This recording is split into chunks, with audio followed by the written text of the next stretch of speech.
Didn't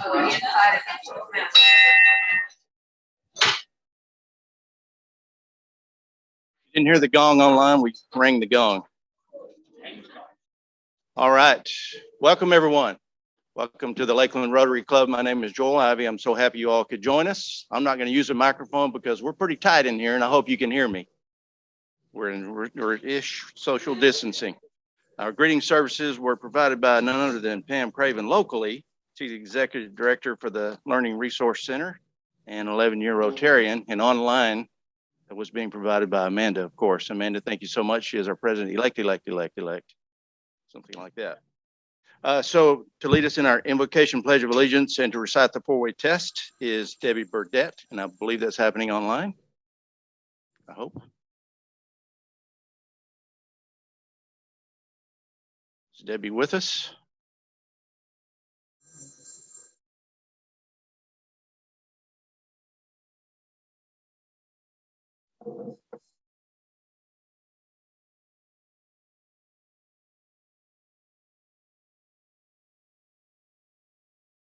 Hey, Deb, you're muted. Is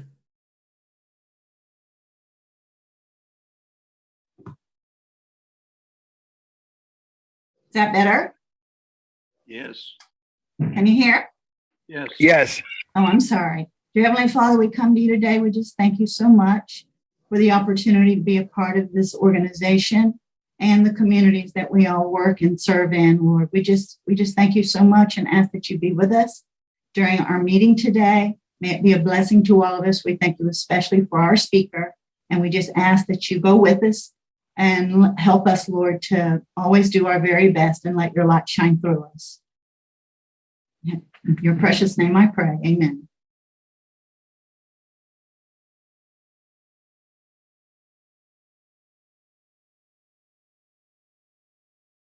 I pledge allegiance to the flag of the United States of America, to his stands one nation under God, indivisible, with liberty and justice for all.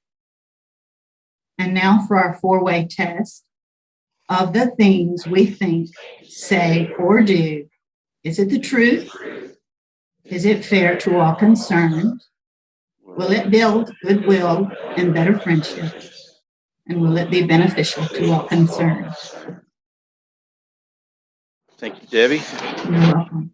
Debbie, of course, Strategic Director of Strategic Partnerships, the Early Learning Coalition, and a 7-year Rotarian.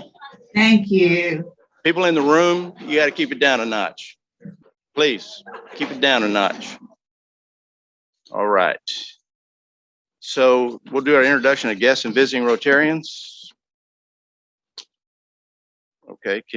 Amanda, can you do the online? And you're on mute. Got it. I think Stacy Campbell Dominic has a visitor. I do. My visitor is Allison Lewis. This is her third time visiting with us in this platform. Thank you, Allison. Wave. And we also have a visiting Rotarian. That's Mac Cantrell, and I'll let him introduce himself. Good day, President Joel and fellow Rotarians. I'm from Columbus, Georgia. This is my second time meeting with you virtually. My wife is also a Rotarian, and we will leaving for Lakeland this Friday for about 4 to 5 weeks to welcome our first grandchild in. So I look forward to obviously that, but to attending your meeting in person. And we also have our good friend Doug McCall from Walsley, England with us. Hi, nice to be with you. And Amanda, I'm sorry. Yeah, Debbie has a guest too, it sounds like. Yes, I have Belinda Kramer with me today, and she is our marketing manager for the Early Learning Coalition.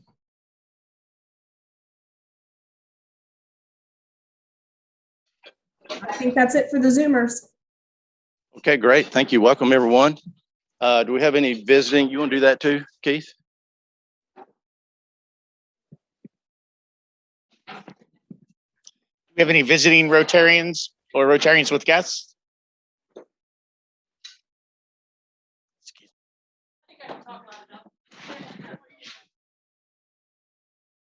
I'm Linda Johnson from the Auburndale Club, and this is probably about my 4th or 5th time visiting with you all, and it's great to be back. In case you're wondering about the short hair, it's because of this club from last year with the CART fund. You all raised $20,000, and I said if we raised over $40,000, I'd shave my head. Well, I've kept it short. It's because of you. Thank you. Hi there. I'm introducing guests on behalf of Melody Ryder. We have 2 guests with us, Greg Agoyan, who's Director of Student Accounts with Kaiser University. This is Greg's 2nd meeting. And we also have Kevin Vermeil, who's Director of Financial Aid. And this is Kevin's 1st meeting. So please welcome Greg and Kevin.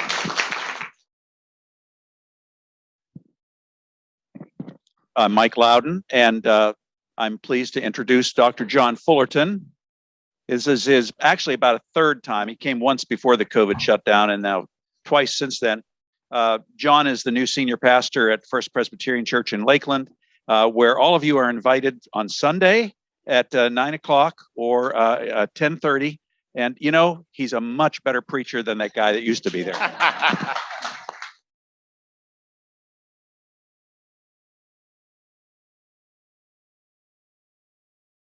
Anybody happy? Happy dollars?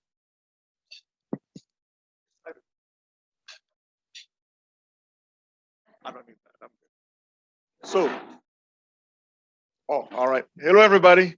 Good to see you guys. Good to be back in Rotary in person. The first meeting that I did online, I promised $50. So nobody ever collected. So I will pay that today, and I'm gonna put. I'll do 10 more. I will do 10 more today for beating COVID along with my family, for being alive, for being a member of Rotary. Thank you.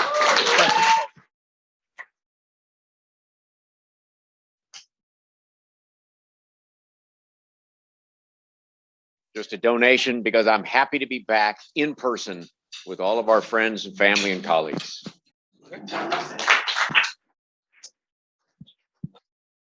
And I'm happy because I'm celebrating 12 years in Rotary this month. Woohoo!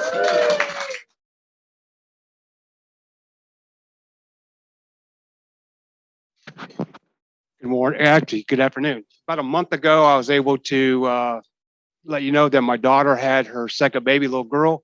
Well, this Sunday, my son's wife had another little baby boy and makes 3 for him. So we're excited about that.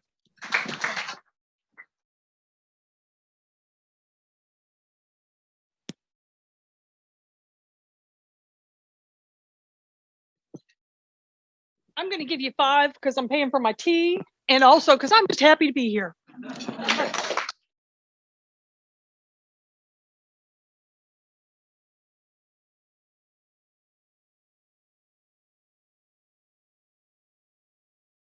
Thank you, Past President Keith.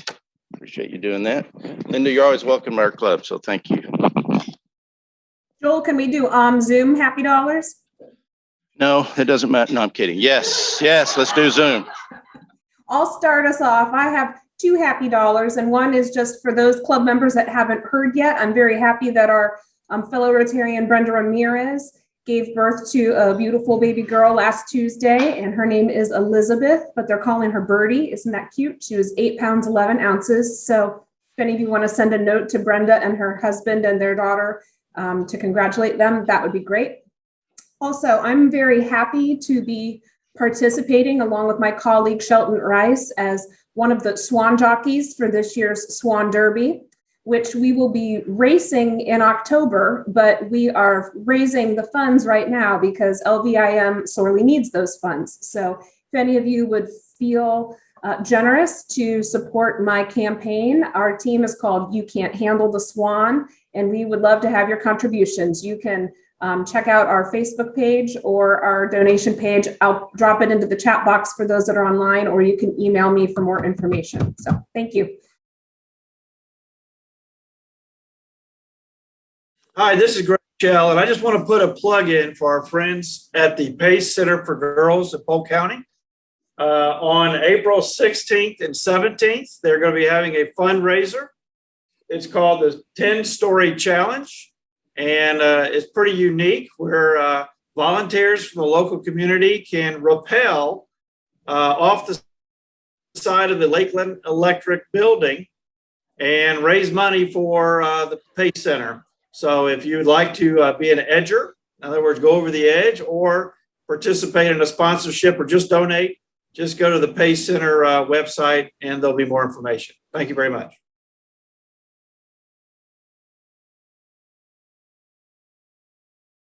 Any more online happy dollars? Just unmute and speak up, please.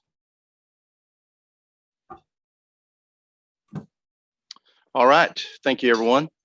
So we're going to move into our announcements, and it's kind of the Irma show at this point. She's got a special presentation to make to the club, which is probably about 8 or 9 months overdue, actually. Very much overdue. So you all know it's been a really weird. It's been a really weird year. So first of all, DG Mark could not be here in person, so I sort of got elected as DG partner to make this presentation, and I'm proud and glad to do it. But it is long overdue. This should have been presented to President Joel and your club. This is the wrong one, isn't it? Is that the right one?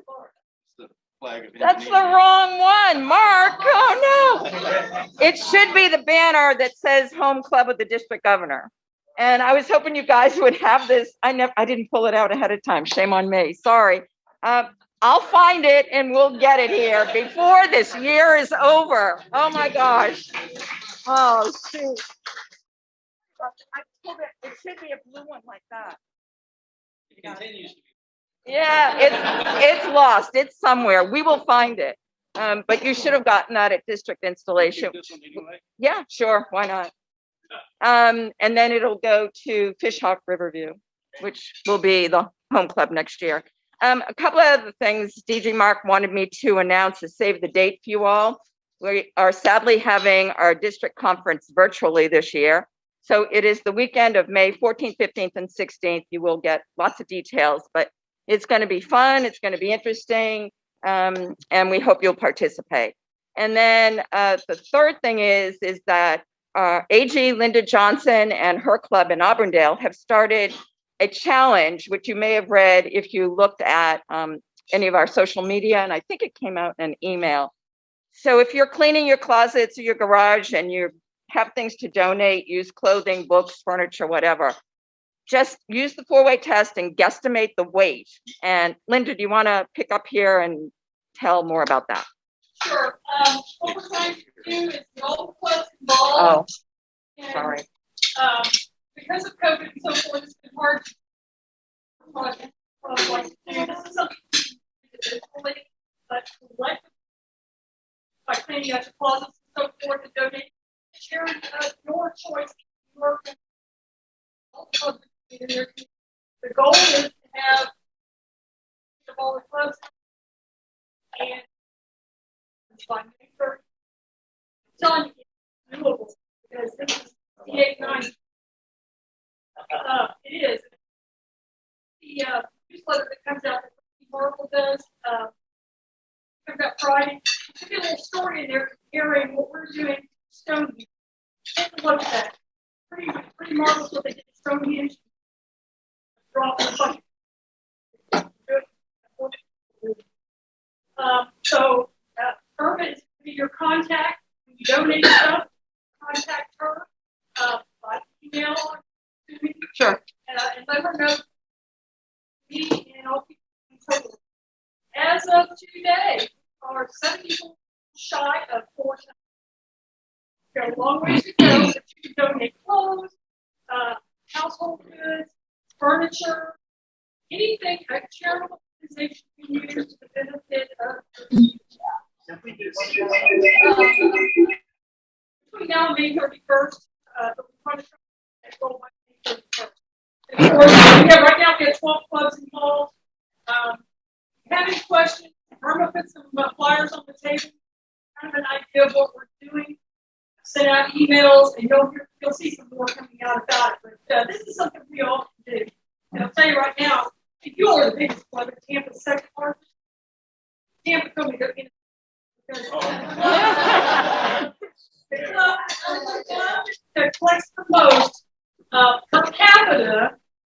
get a prize. I don't know what that prize is yet, but I'm not going to be doing that. And then the person in the club who donates the most will get a whole hair celebration. Clean out this closet. Your wives and your husbands are very happy that you're free. And I'll tell you one thing that I'm doing. I'm going through everything in my house. If I haven't used it, it's out. So anyway, thank you all. Thank you, Linda. Yes. I'm just going to summarize for the people online. We're looking for 50 tons district-wide. We're at 4 tons right now, so we got a long ways to go. You can donate these clothes and household goods. It doesn't have to just be clothes. You can donate that to the charity of your choice. It doesn't have to be any particular one. So get your estimates in to Irma of the weight, and then we can add that to the total for the district, and we're looking for 50 tons. So thank you, Linda. So one more thing, and this is kind of a sad thing. I don't know if you may have heard this on the news this morning. 3 polio workers have been killed by the Taliban in Afghanistan. So this is really near and dear to Mark and our hearts, and we collectively want people to redouble their efforts to make sure we win this fight. So it's a sad dollar.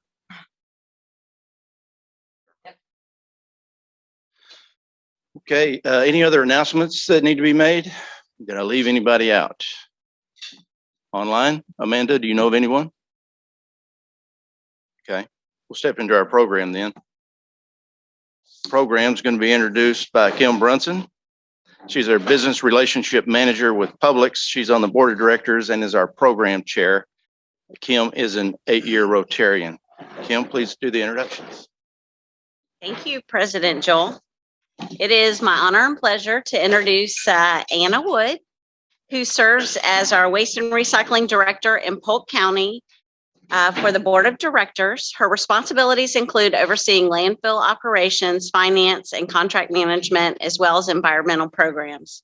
Prior to her appointment as director, Wood held senior management positions at Waste Management in the city of Jacksonville. In 2007, she founded Anna Wood and Company, an international company, which provides industry insight to public and private waste management entities. Wood has devoted her entire career to developing and executing business strategies targeting innovation, customer service relations, people and environment, and profitability. She has represented the waste industry in public forums as keynote speakers in several countries in South America, Central America, and North America. Wood has served as technical advisor for public and private entities, as well as behavioral waste evolutionist. She is published in the trade magazines and has served as editorial board of the MSW magazine. She holds a master's degree in international business from the University of Miami, and multiple accreditations. So for many of you who talk trash, I'm pretty sure Anna Wood and I are the only ones who have been paid to talk trash. So with that, let me turn it over to Anna.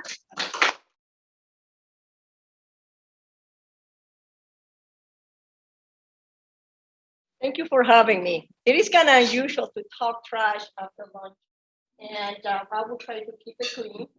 So let me start by saying, I don't know how many of you keep up with all the trash that is generated in the county and with the pandemic. Did you know that there was an increase in the generation of solid waste in Polk County from a residential source since February of last year? Our garbage generation went up almost 15%. And that is because many people stayed at home and they actually got very eager doing projects. So when it came to, too bad your contest was not before this, because you would have made it more than 50 tons. And so our staff, we have 50 employees at the North Central landfill. We are one of 2 Class 1 landfills, which is landfills that accept garbage in the county. And we are centrally located here in Lakeland. Our landfill is actually owned by all of you and the Polk County Commission. We are a public entity. and we service residents in the 17 municipalities in Polk County. Typically, people don't think about garbage because we like to be the invisible hand that comes to your house and take everything you don't want. But there are times when it's important for all of us to know and understand the role of waste management. So if you indulge me for a second, I would like for you to close your eyes. Forget that you just ate a beautiful meal because you're gonna go into a place that probably you don't wanna go. So if you wanna close your eyes and just think for a minute that you are about to entertain at your house and your family is coming over and you open your door and what you see are piles and piles of trash in front of your house. And you're like, wow. And this is only 1 week worth of trash from your household.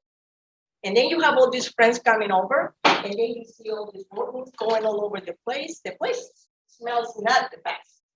And so you don't see that because our service and every municipality that does it as well, we care about your health. We care about your quality of life. And we want that when you open that door for the sun to be shining and for you to smell your roses in your garden instead of smelling garbage. So we are one of those essential workers that not too many people think about, unless we don't pick your garbage, because then you get really, really upset. But other than that, we don't. During the pandemic, our division was one of the only division in the county that literally did not have the option to work from home. Because even though we are very technological advanced, we still haven't developed the art of just going like this and garbage disappearing. We are 100% hands on deck. Your utilities come through a wire. And, water comes through tubes under the ground. Ours is not like that. So we have to ensure that we take care of our employees so they can take care of each of you. The good news is that even though my employees stayed at work and couldn't stay at home, our division had 0 cases as of today of COVID or testing positive. And this is a big deal if you think about it. And this is a big deal if you think about it, because we welcome 700 guests and customers to our landfill every day. So if you see all this interaction, it is very unlikely or very unusual that none of my field employees literally was tested positive or was sick during any period of time. And that is due because in our industry, we have been trained to do everything that we are mandated to do now.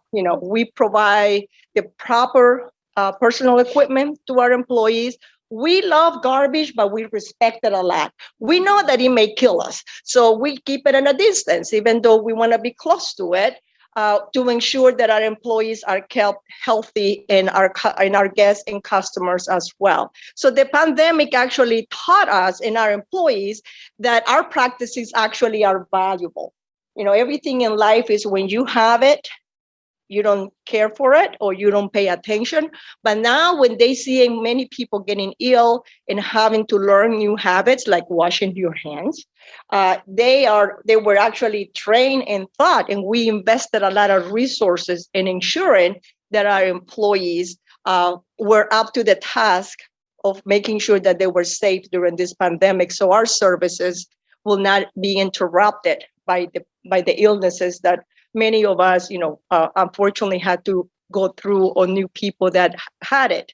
So I like to talk business. I came from the private industry. So to me, garbage it gives counties a very powerful role in a business setting.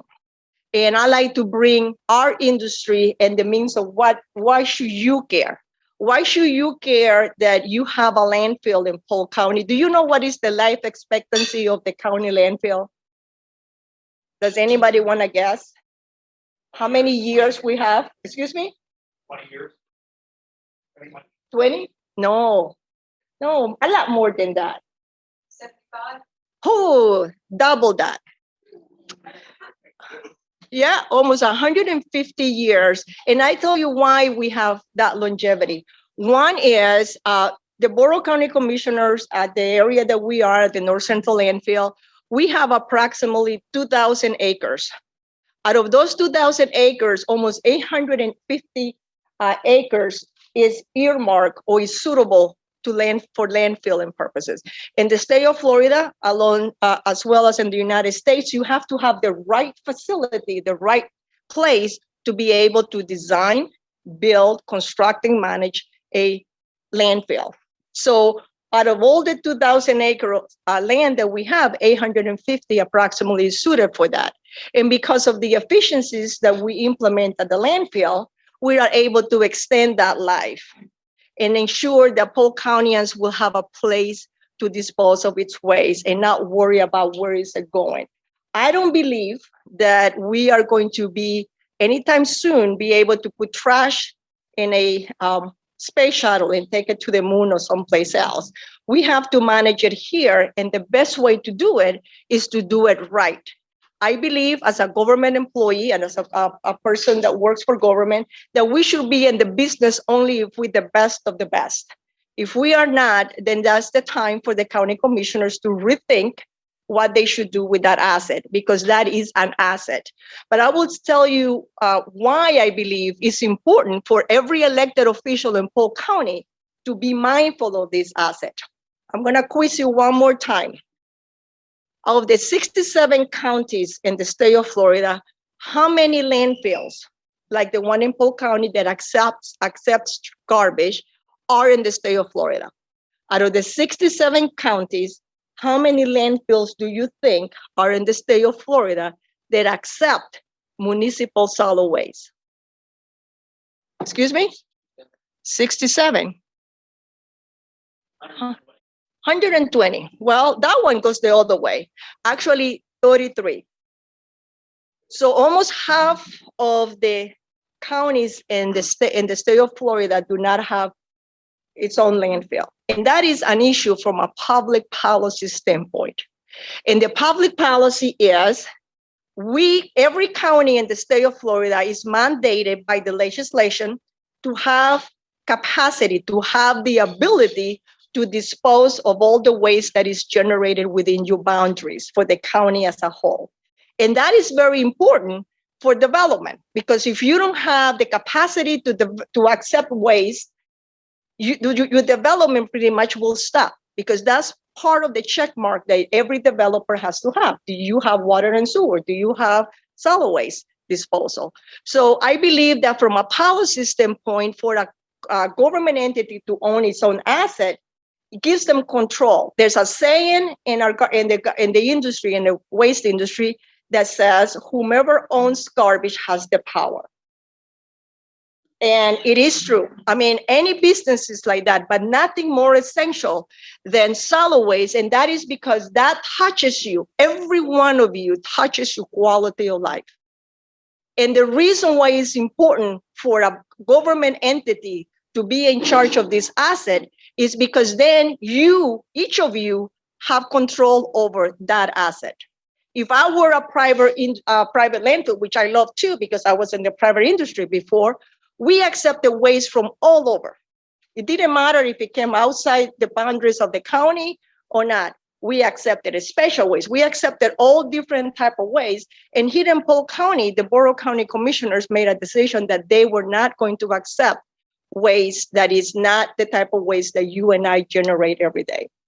So there are processes when you have your own asset, when you control your destiny. Another reason what I believe is critically important for this asset to be under the auspices of the commissioners is because you are more, this may be an oxymoron for many of you, but because we are effective and efficient.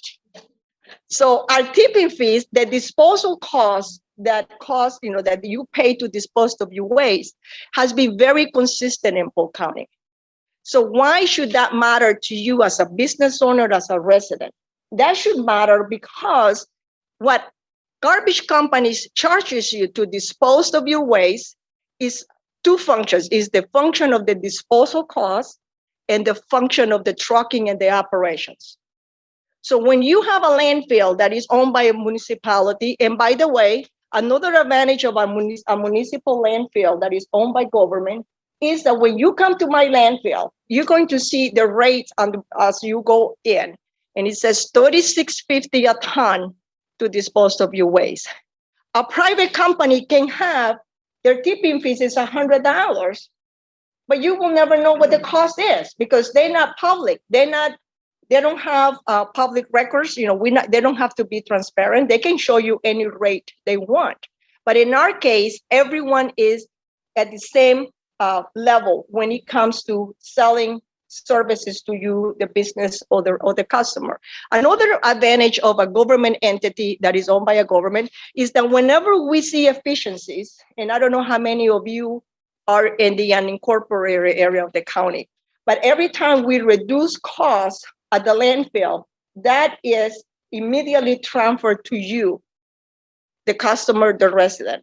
We have lowered our fees at the landfill. At the same time, we have lowered the cost of providing services. So a lot of times when a private company does that, which by the way, I believe in Adam Smith, I love the invisible hand. I love all the ups and downs. The unfortunate thing is when a company makes efficiencies, the benefit doesn't go to the community. The benefit goes to the stockholder, which is understandable. But in Polk County, because this asset is owned by each of you, all of you are stakeholders of that facility.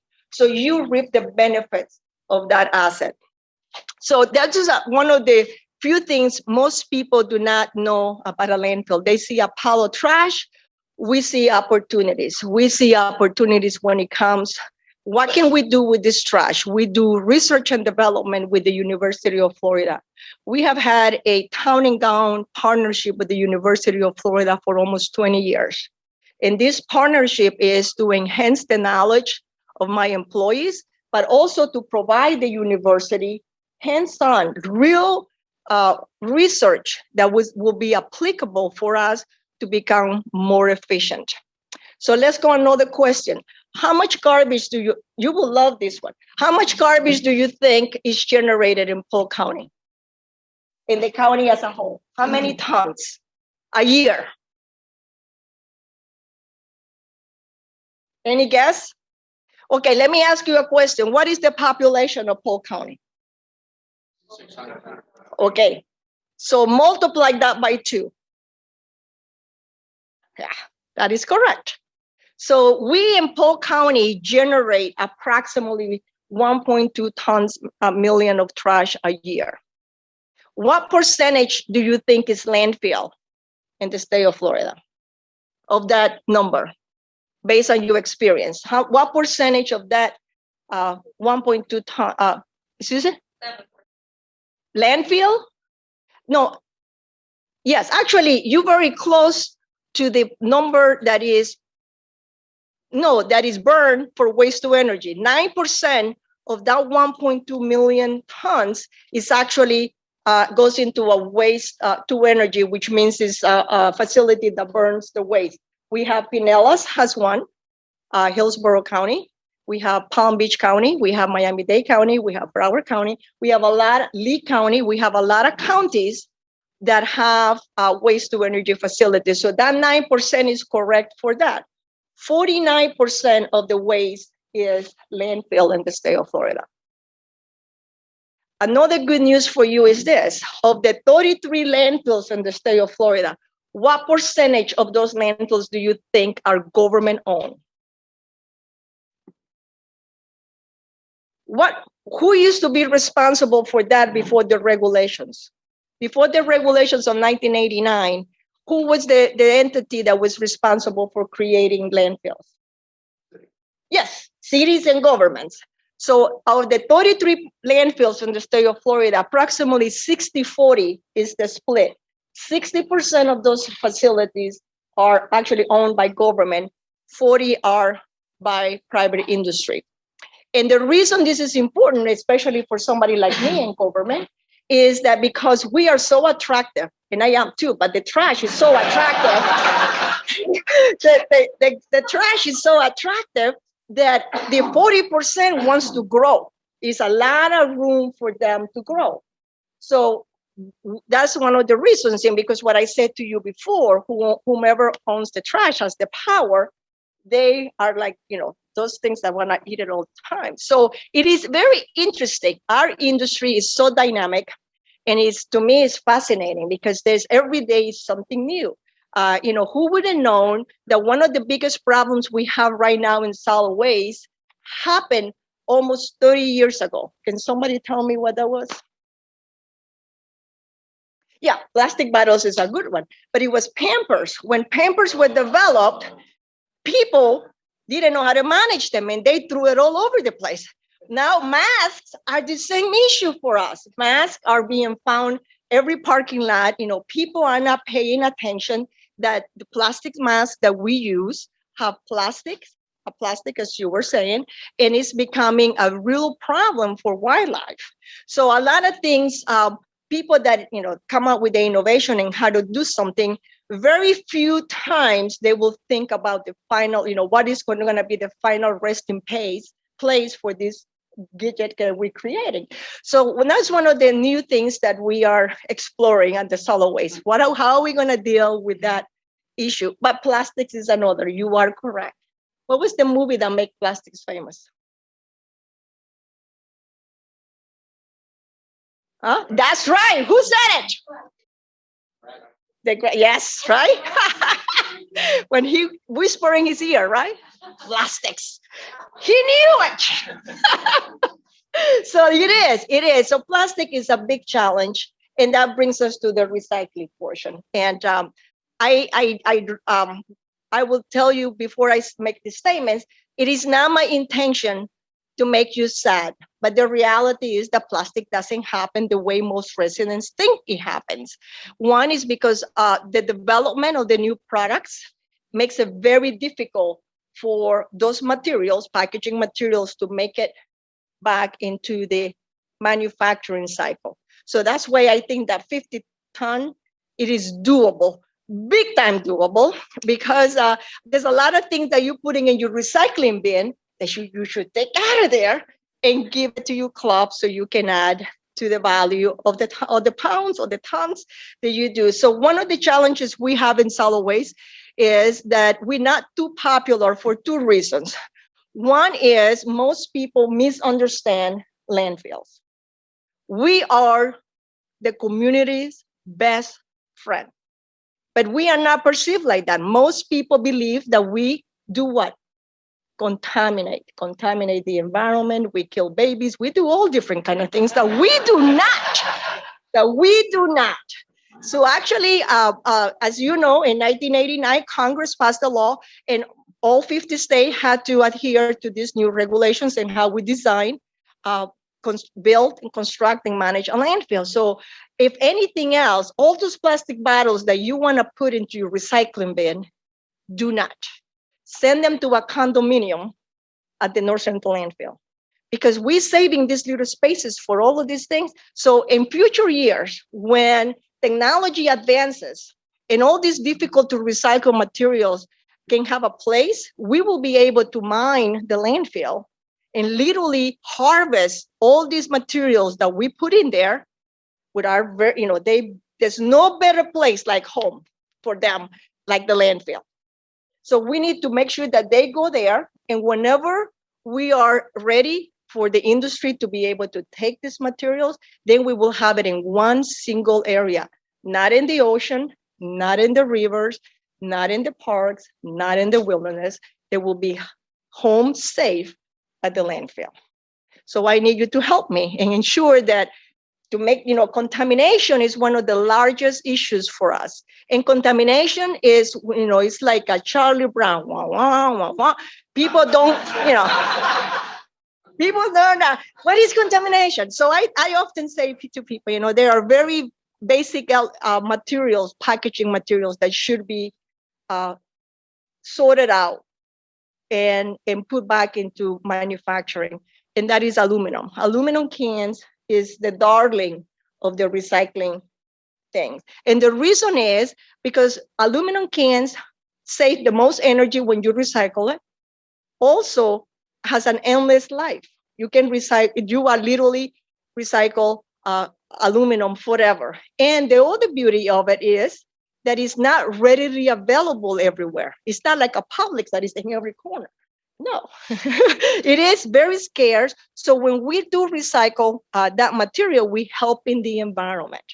And we have to be mindful and not to be so close to our beliefs. There is a lot of research that you can do. You know, when I go and talk to universities, what I love about technology, that everybody, every time I make a statement, they all, what do you call that, when they fact checking you or whatever, and they say, oh, you're right. I said, I'm not gonna, I believe in you. I go with that. I said, it's there. So I wish that, you know, when you're planning on recycling and saving the earth in big terms, but actually helping manufacturing, let's think about the materials that have the most beneficial utility in the industry and also in the environment. So with that, I hope I didn't talk too much trash. And yes. Talk about contamination. What's the situation with groundwater? How do you deal with surely contaminated groundwater? Well, I'm sure they do, sir, but not from the landfill. Because let me say to you why. One is, I wish that you can come, we were about to build a new cell. We have to put like a liner, double liner, plastic liner at the bottom of the hill before you put any garbage in it. Then you have 6-inch or 8-inch PVC pipe that has a whole bunch of holes, perforated pipe. And then we channel all the liquids, which is called leachate. When liquids, rainwater goes through the garbage, even in your house, it creates this soupy kind of liquid that needs to be managed. We don't put it in the ground. That has to actually be managed. And in the landfill, we also have wells. We have testing wells to make sure that the water, you know, down drain, up drain wells, and those are sent quarterly to the state. So we are one of those industries that is heavily regulated. We have to follow the blueprint of everything we do. And that's how we ensure that we don't have issues with the environment. Yes.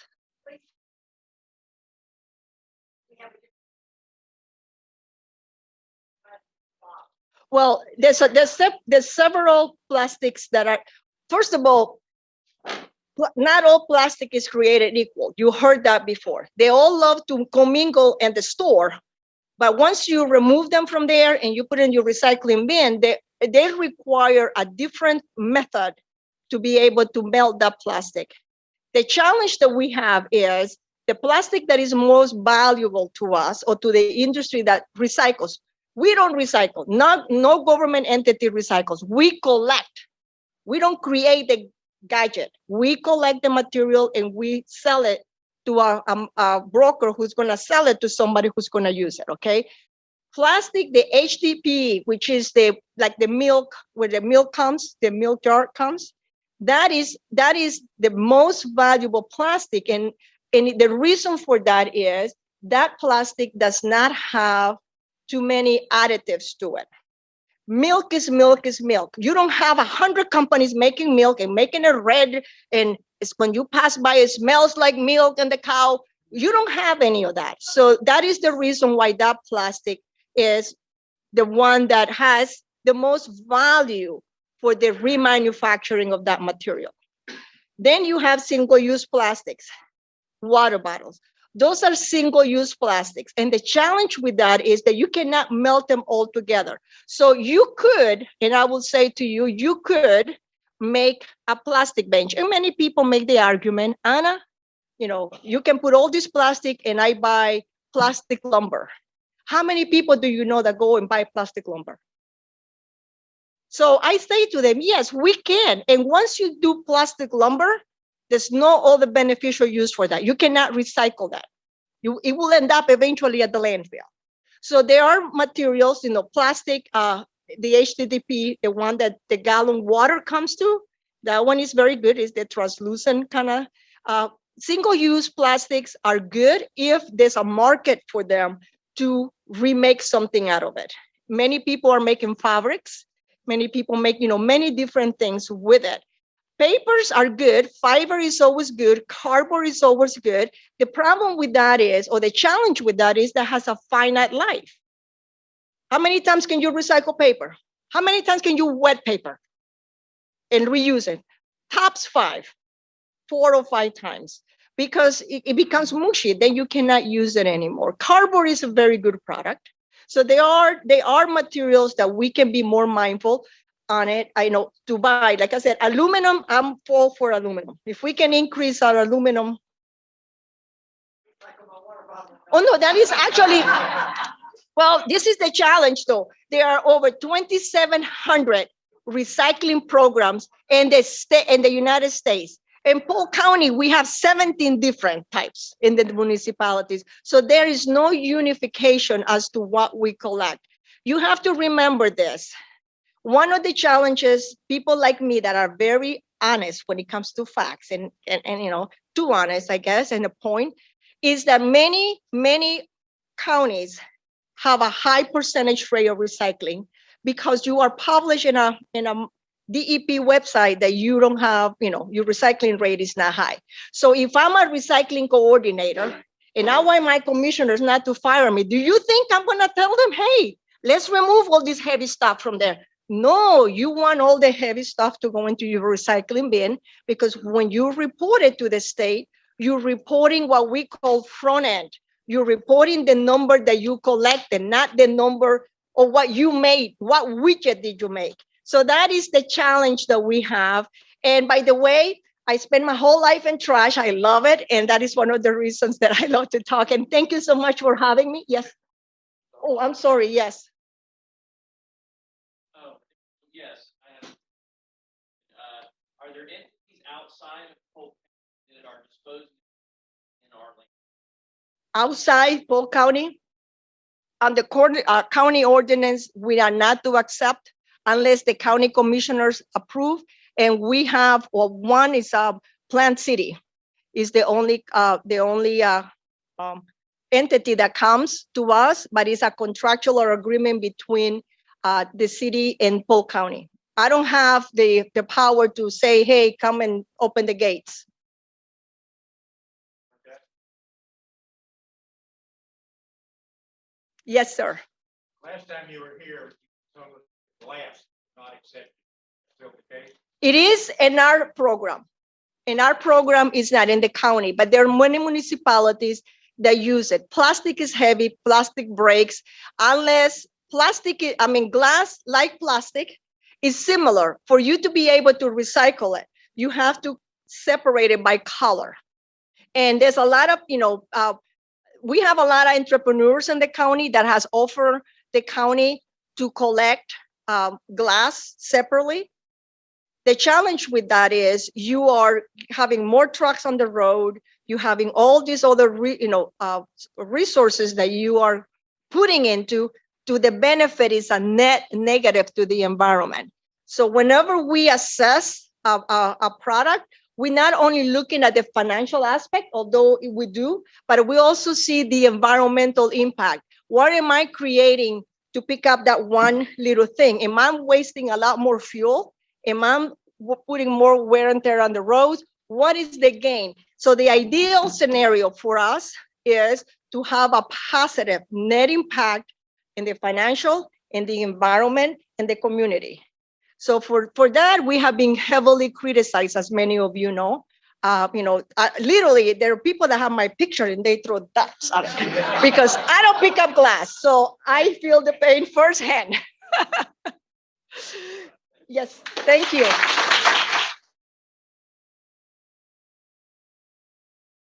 So Anna, just in case you get a complex about people talking bad about you, throwing darts at you, just tell them, at least I don't run an electric utility, okay? You got that going for you. Please accept this book as a token of our appreciation. Thank you so much. Thank you for coming and speaking. It's mostly paper. Yeah. All right, thank you very much. Thank you. Okay, I want to thank our visiting Rotarians, Linda Johnson, Doug McCall, Matt Cantrell, and then our guest, Alton Al Lewis, Greg, I'm not going to try, Kevin, I know you're right there, Greg, Kevin, and Dr. John Fullerton. Thank you all for coming to join us. Our weekly quote, which has nothing to do with the program today. A majority in all parties do, I think, want to see local government recover its old vigor and independence. That's from Ferdinand Mount. I say that because we got issues at the legislative level, at the state level, that we'd like to get them to stop getting into our business for. So next meeting, Jack, is also live hybrid, right? That's the first meeting of the month. Okay. Next meeting, this here is a polling place, so it's a Zoom only meeting. So don't show up here. Anybody that's here, don't show up here. All right. Any other announcements? Okay. Absent any protest to the contrary, I call this meeting adjourned.